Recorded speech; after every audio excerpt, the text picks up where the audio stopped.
janji-janji Allah Subhanahu wa taala di dalam Al-Qur'an. Tapi beliau masukkan bahwa Nabi Muhammad SAW pun ternyata memberikan janji-janjinya untuk kemenangan Islam dan Muslimin. Dan karenanya beliau tidak berpanjang kalam di dalam penutup ini. Pertama adalah beliau mengatakan bagi yang ingin mempelajari dengan panjang lebar, beliau menyarankan bukunya Imam Al-Baihaqi rahimahullah ta'ala, seorang alim besar yang beliau punya buku Dalail An-Nubuwah. Beliau mengatakan di bab yang ke-6, bab yang ke-7 dari kitab Dalail An-Nubuwah adalah kitab yang di bab itu dikhususkan oleh Imam Al-Baihaqi untuk membahas tentang janji-janji Rasulullah Shallallahu Alaihi Wasallam, janji kenabian. Di awal ini satu, yang kedua adalah di dalam bab yang terakhir ini Dr. Salah hanya mencantumkan 3 saja. Ya, ada sekian banyak janji Nabi Shallallahu Alaihi Wasallam, yang dicantumkan hanya 3 kisah yang ketiga-tiganya adalah merupakan janji Rasul Shallallahu Alaihi Wasallam untuk kemenangan Islam dan Muslimin. Sebelum kita masuki ketiga kisah ini, ada hal yang harus kita pahami bahwa Rasul Shallallahu Alaihi Wasallam tidak bicara kecuali berdasarkan wahyu. Wa ma yantiqu 'anil hawa in huwa illa wahyuha. Nabi tidak bicara kecuali berdasarkan wahyu. Dan Nabi SAW mengatakan juga kepada sahabat dengan mengatakan bahwa ambillah semua yang keluar dari mulutku, demi Allah tidak keluar kecuali al-haq, kecuali kebenaran. Karena itulah maka apa yang beliau sampaikan itu kemudian menarik buat kita. Kenapa? Karena dia wahyu. Kalau masih ada orang yang meragukan tentang kenabian Nabi Muhammad SAW, wahyu segala macam, ini bisa diuji. Karena Nabi Muhammad itu kalau menyampaikan janji itu cenderung lebih detail. Umpamanya menunjuk nama sebuah negara, Mesir, Persia, Son'a. Son'a kan Yaman, Mesir kita tahu, Persia kita tahu, Romawi kita tahu. Atau sebuah peristiwa, bahkan kadang beliau menyebut nama sebuah tempat, nanti juga akan kita lihat. Kota Al-Hira, segala macam. Jadi mudah sekali menggunakan bahasa umum yang bahasa umum itu merupakan penjelasan agar dia bisa diterima di sepanjang setiap zaman. Baik, teman-teman rahmati Allah SWT, kita langsung masuk ke pembahasan ketiga kisah yang dicantumkan oleh Dr. Salah. Sekali lagi ada banyak sekali kalimat-kalimat Nabi Shallallahu Alaihi Wasallam yang merupakan janji Nabi untuk kemenangan Islam dan Muslimin. Yang janji Nabi ini nanti ada yang terbukti saat beliau masih hidup dan ada yang terbukti setelah Nabi wafat. Ada yang terbukti dalam waktu hitungan dekat, ada yang terbukti dalam waktu hitungan cukup panjang. Dan yang menarik adalah, ini menarik, jadi menguji iman kita, adalah ada yang sampai hari ini belum terbukti. Ini menarik. Jadi artinya bahwa tentu ada perbedaan pendapat ulama, tapi artinya ada yang belum terjadi. Yang artinya bahwa ketika ini poin-poin ini janji Nabi sudah terjadi, maka kemudian tersisa adalah yang belum terjadi. Kalau ini benar, maka mesti ini adalah juga sebuah kebenaran dan pasti akan terjadi. 3 kisah, kita mulai dari kisah yang pertama. Sebagaimana yang dicantumkan oleh Dr. Salah Abdul Fattah Al-Khalidi hafizallahu ta'ala, qala al-muallif hafizallahu ta'ala. Yang pertama adalah wa'du Rasulillah sallallahu alaihi wasallam li Khabbab bin al-Ard radhiyallahu anhu. Janji Rasul sallallahu alaihi wasallam kepada Khabbab ibn al-Ard. Khabbab ibn al-Ard adalah sahabat Nabi sallallahu alaihi wasallam yang sudah masuk Islam sejak awal, sejak di Mekah. Dan Khabbab radhiyallahu anhu ini yang kita harus tahu juga bahwa dialah orang yang menjadi salah satu penyebab masuk Islamnya orang sangat besar dalam sejarah Islam, yaitu Umar bin Khattab radhiyallahu anhu. Karena Khabbab adalah guru ya yang kemudian nanti ditemui oleh Umar sedang mengajar Al-Qur'an di rumah adiknya Umar, yaitu Fatimah, dan sekaligus dengan suaminya, yaitu satu dari 10 orang terbaik Nabi, yaitu Sa'id bin Zaid radhiyallahu anhu ajma'in. Sebagaimana diriwayatkan oleh Imam Bukhari di dalam kitab di dalam sahihnya di bab Manaqibil Ansar dari Khabbab. Saya bacakan kalimatnya. Khabbab berkata, "Ataitu Nabiyya sallallahu alaihi wasallam wa huwa mutawassidun burdatan." saya suatu hari datang ke Nabi Shallallahu Alaihi Wasallam, ini masih di Mekah, dan Nabi sedang beralaskan burdah. Burdah itu satu jenis kain yang biasanya burdah ini Yaman.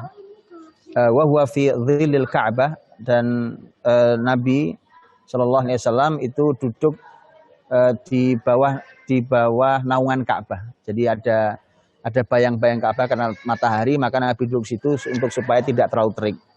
Waqad laqina minal musyrikina syiddah. Fakultu ala tad'ullah. Dan kami, kata Khabbab, memberikan latar kisahnya, kami sudah mendapatkan berbagai macam kesulitan yang ditimbulkan oleh orang-orang musyrik. Dan mereka sudah mulai melakukan tindakan-tindakan represif bahasa kita hari ini. Ya kan, dari mulai menghina, mencaci maki, menuduh, bahkan menyiksa fisik, bahkan sampai nanti ada korban jiwa. Fakultu, maka Khabbab berkata, maka kemudian saya berkata, ala tad'ullah. Khabbab menemui Nabi kemudian berkata, ala tad'ullah, tidakkah engkau berdoa untuk kami? Berdoalah untuk kami ya Rasulullah. Faqa'ada wa huwa muhmarrun wajhu. Maka Nabi duduk. Tadi Nabi itu tiduran, posisinya agak tiduran itu di atas kain burdahnya itu. Kemudian Nabi SAW sampai harus bangun. Begitu bangun kemudian Nabi mukanya langsung memerah. Mendengarkan permintaan Khabbab itu langsung merah, dan merah itu biasanya menandai bahwa Nabi tidak ridho. Karena Nabi marah biasanya. Dari sahabat hafal itu. Kemudian kemudian Nabi SAW berkata, laqad kana man qablakum la yumshatu bimasyatil hadid. Dan sesungguhnya kata Nabi, orang sebelum kalian itu ada yang disisir badannya dengan sisir besi, bukan sisir. Jadi mereka tidak ada yang murtad gara-gara itu. Wa yudhu' min syar' ala mafriq ra'sih fa yushaqqu bisnain. Ada juga yang maut. Ma yakhafu illallah wa dhi'ba ala ghanami. Ya, sepertinya masih gangguan jaringan ya dengan Ustadz Budi, Bapak Ibu, karena beliau saat ini di Masjid Al-Fatih Situdaun, tidak di studio seperti biasanya, sehingga sambungan sinyal atau internetnya pun juga berbeda dengan biasanya. Baik, sahabat mulia Khabbab bin Arad radhiyallahu anhu memberikan kisah yang luar biasa untuk kita. Sebenarnya hadis yang sahih riwayat Imam Bukhari, bahwa Khabbab ini tentu dia adalah sahabat yang spesial karena di masa yang masih sangat awal di dakwah Nabi SAW, posisi Khabbab sudah berposisi sebagai guru yang diperintahkan Nabi untuk mengajari sebagian sahabat. Di antaranya tadi sudah saya sampaikan adalah adiknya Umar dan iparnya Umar radhiyallahu anhum ajmain. Dan Khabbab melihat keadaan umat yang sedang terzolimi sedemikian luar biasa, maka kemudian Khabbab datang ke Nabi yang saat itu sedang ada di Ka'bah. Kebiasaan Nabi duduk di samping Ka'bah. Nabi punya banyak kepentingan ketika duduk di depan Ka'bah. Di antaranya itu dijadikan sebagai sarana beliau untuk berdakwah. Dan Nabi suka kadang-kadang membaca Quran keras-keras di samping Ka'bah supaya siapapun yang sedang lalu lalang mendengarkan Al-Quran, karena Nabi tahu Al-Quranul Karim itu memiliki mukjizat yang itu bisa menarik hati, apalagi orang-orang Arab sangat paham dengan bahasanya. Maka Nabi SAW hari itu juga sedang ada di samping Ka'bah. Nabi bernaung di bawah Ka'bah. Nabi sambil tiduran santai. Gitu. Kemudian ini keprihatinan seorang Khabbab melihat keadaan umat. Kalau kita perhatikan, karena nanti kita tahu ya bahwa Nabi kemudian begitu mendapatkan permintaan langsung duduk dari tidurannya itu, kemudian langsung Nabi terlihat merah wajahnya. Yang merah itu tanda Nabi marah sebenarnya. Di sini kita mungkin akan sedikit heran mengapa Nabi marah. Karena apa salahnya? Kalau marah itu ada yang salah. Apa salahnya? Bukankah permintaan yang wajar? Doakan ya Rasulullah. Doakan, keadaan kita sudah ditekan, sudah diintimidasi, mereka sangat represif, mereka sangat zalim, kita sudah ada korban dan segala macam. Doakan kami. Apa salahnya? Ini pelajaran mahal dari Nabi SAW untuk kita semua. Ya, di mana inilah bahwa seorang ahli ilmu itu seperti Rasulullah SAW itu ketika datang sebuah pertanyaan itu bukan hanya Bukan hanya melihat zahir yang terlihat di sebuah pertanyaan. Kan permintaannya adalah doa. Tidak ada yang salah kalau permintaannya adalah doa agar didoakan demi kebaikan atau bahkan mungkin kemenangan. Di mana salahnya? Tidak ada salahnya. Tetapi yang dipahami oleh seorang Nabi SAW dari kalimatnya seorang Khabbab adalah permintaan doa itu di belakangnya ada ketidaksabaran. Covernya, penutup depannya adalah minta doa. Tetapi sebenarnya di belakang adalah satu, tidak sabar. Yang kedua, khawatir bahwa itu bukti tidak kokoh dia dalam memegang Islam. Yang mungkin bisa keluar dari agama itu nanti dibuktikan dengan kalimat Nabi diulangi 2 kali. Ma yusrifu dzalika an dini. Bahwa peristiwa itu tidak pernah memalingkan orang-orang yang disiksa sedemikian luar biasa itu dari agamanya. Itu bukti bahwa Nabi ingin menyampaikan bahwa orang yang dahulu disiksa lebih keras daripada kalian, mereka sudah disakiti melebihi kalian, itu ternyata mereka tidak ada yang keluar dari agamanya. Itu harus sabar, istiqomah dan teguh. Pelajaran bahwa ya kan sekaligus menjadi pelajaran. Nah, Rasulullah SAW menjawab dengan menggunakan kisah umat terdahulu, di mana kisah umat terdahulu mereka juga orang yang beriman, kemudian mereka mendapatkan berbagai macam kesulitan dan rintangan dari musuh mereka, dan itu sunatullah yang akan terus berjalan di zaman manapun, termasuk di zaman kita hari ini. Ya, jadi kalau orang berkhayal bahwa jalan Islam ini penuh bertaburan bunga, maka lebih baik dia mundur dulu. Dia harus belajar dulu dengan baik daripada nanti dia kecewa malah dia keluar dari agama ini. Karena jalan perjuangan Islam itu tidak mungkin ditaburi bunga. Dia dipenuhi dengan berbagai macam kesulitan dan duri. Dan itu kalimat Rasulullah SAW, huffatil jannatu bil makarih wa huffatin naru bisyahwat. Surga itu dikelilingi tidak bahagia. Beda ya, ini sesuatu yang sulit karena muslimin itu bisa menikmati kebahagiaan dalam kesulitan. Itu beda, ini cerita yang berbeda. Jangan salah paham. Jadi Nabi mengisahkan tentang umat terdahulu juga pelajaran buat kita agar kita belajar tentang semua hal dalam kehidupan ini. Salah satu sumber ilmu yang luar biasa adalah sejarah. Termasuk tadi untuk mengokohkan, meneguhkan. Bahkan Quran mengatakan linusabbita bihi fuadak. Kisah-kisah di dalam Quran itu dikisahkan Allah kepada Rasulnya agar meneguhkan hatimu wahai Muhammad. Jelas Quran mengatakan jelas. Jadi untuk meneguhkan hatimu. Dan ini kisah sejarah umat terdahulu yang ternyata diceritakan Nabi untuk menjadi pelajaran. Dan pelajaran yang jelas ditekankan Nabi tadi, ma yasrifuhu dzalikam an dini. Bahwa apapun siksaan yang mereka dapatkan tidak memalingkan mereka dari agama mereka. Mereka tetap istiqomah, mereka pegang kuat-kuat agama mereka. Ya, macam-macam kalau apapun, kalau model penyiksaan, model penghinaan itu macam-macam, ya kan? Tapi intinya satu, mereka ingin yasudduna an sabilillah. Mereka ingin menghalangi orang dari jalan Allah.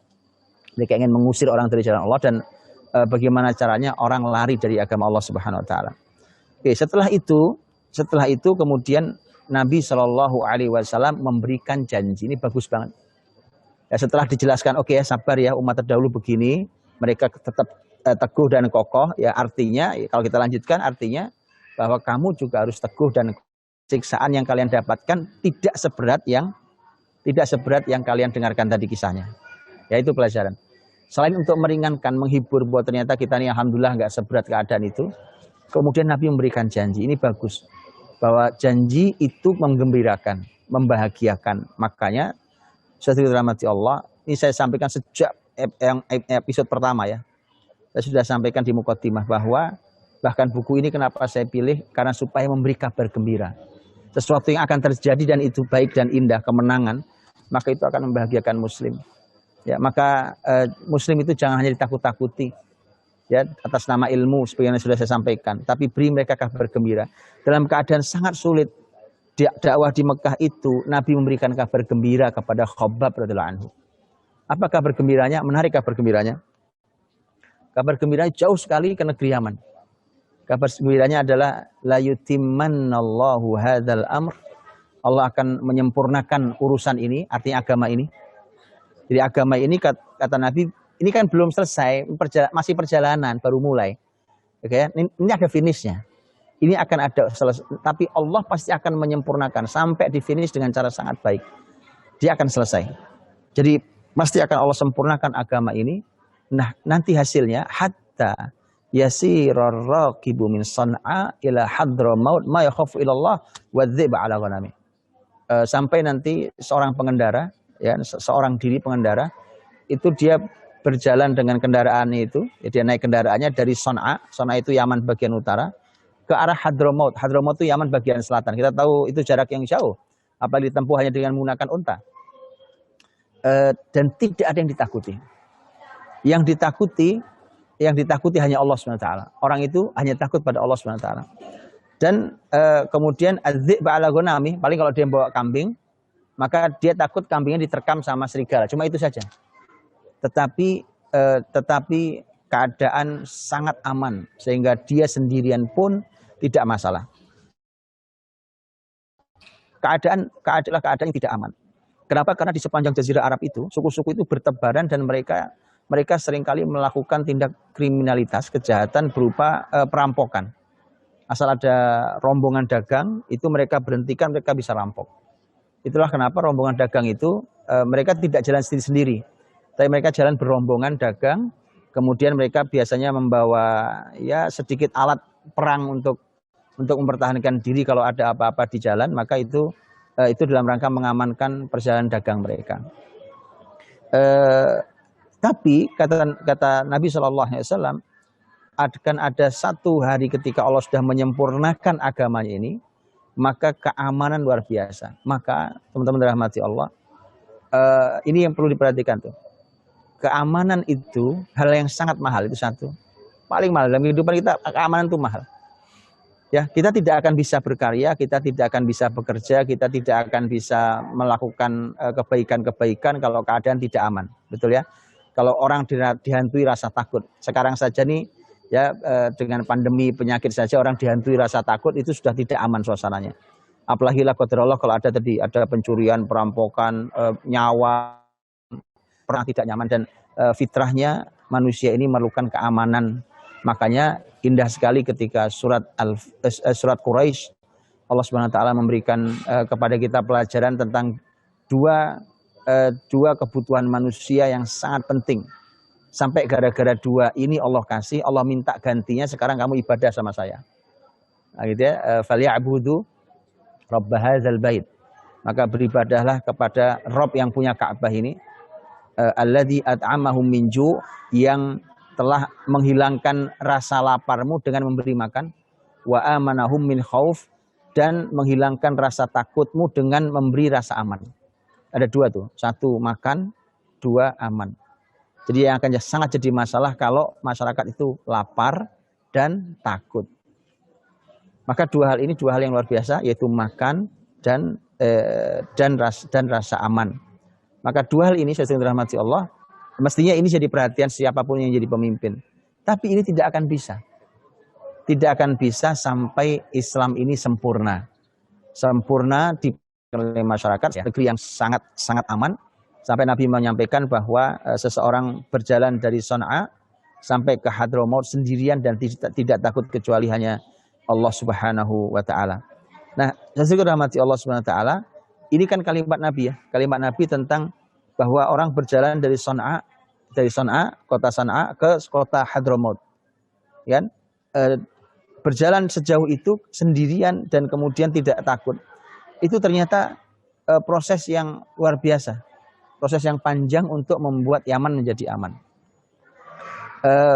Maka ternyata kemudian disebutkan bahwa Dr. Shalih Abdul Fattah mengatakan bahwa kurang lebih perlu 20 tahun. 20 tahun karena Nabi SAW ini bersama Khobab masih di Mekah. Ya, masih di Mekah. Kemudian nanti di Madinah saja Nabi itu 10 tahun. Ya kan, maka itu artinya bahwa tidak lama setelah itu nanti San'a, Hadramaut itu berhasil diislamkan, dan kemudian setelah itu menjadi negeri yang sangat aman, dan benar terjadi bahwa ada seseorang, ini bukan kalimat kiasan. Pahami ini bukan kalimat kiasan, bahwa ada kiasan nanti seseorang berjalan dari Son'a ke Yaman, dari Son'a ke Hadramaut sendirian tidak takut kecuali Allah, itu cuma kiasan, bukan. Itu betulan terjadi. Nanti akan lebih jelas ketika nanti kita akan bahas yang kisah yang ketiga, karena itu ditunggu betul nanti oleh seseorang, ditunggu betul apakah betul saya bisa melihat seperti yang disampaikan Rasul. Jadi bukan kalimat kiasan. Ya kalau itu kan, kalau kalimat kiasan itu artinya ya mungkin tidak ada orang sendirian dari Son'a ke Hadramaut, ya kan, mungkin tidak ada. Itu kalau kiasan, yang penting artinya aman, bukan. Betul-betul ada, dia betul ada. Yang itu mustahil dilakukan sepanjang 20 tahun kurang lebih, itu mustahil ada orang berani sendirian dari Son'a ke Hadramaut. Tetapi setelah Islam diterima di Yaman, kemudian Islam merata di masyarakat Yaman, mereka menerapkan syariat Allah, maka kemudian seseorang berani berjalan sendirian dari Son'a ke Yaman.